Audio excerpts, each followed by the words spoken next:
SHD 4-step row level 2. In the SHD 4-step row level 2 exercise, you're going to do everything you did in level 1 minus the proprioceptive reps. So first let's start with the seated position, go through the form, we'll talk about the proprioceptive reps and what the change is for level 2, as it looks very, very similar, and it is very, very similar. So seated on a ball, you can either use a cable or a band for the resistance. You're going to have your pelvis in a neutral position with abdomen drawn in. Hand across the abdomen or hand on the outside of the pelvis for the non-involved side.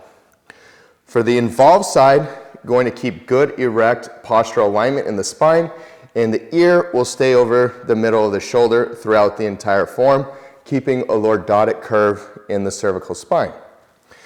For the reps execution, you're going to go into step 1 the same exact way with the neutral hand position. Then in step 2, here's where it changes. So once the scapula is in that scapular stabilized position and we're coming back, let's do that one more time. Just start at the end of step 1.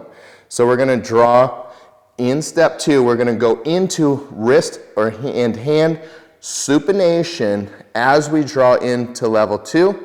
Same thing as level 1, bringing the scapula all the way back to full scapular stabilization position, which is retraction, depression, and scapular external rotation, drawing the scapula flush with the rib cage. You don't want any winging here, and then maintaining the scapular stabilization position while slowly returning towards supination, but not necessarily going into pronation, but going to a neutral position, and then executing step 4 just like you did in level 1. And for the proprioceptive reps, remember in level 1 you're doing proprioceptive reps and then the load execution of your prescribed reps. What we're going to do here in level 2 is only do proprioceptive reps. So let's do some poor form, for example. So if you as the client or you as the fitness doctor practitioner are watching your client, let's go ahead and let's do something wrong with the form.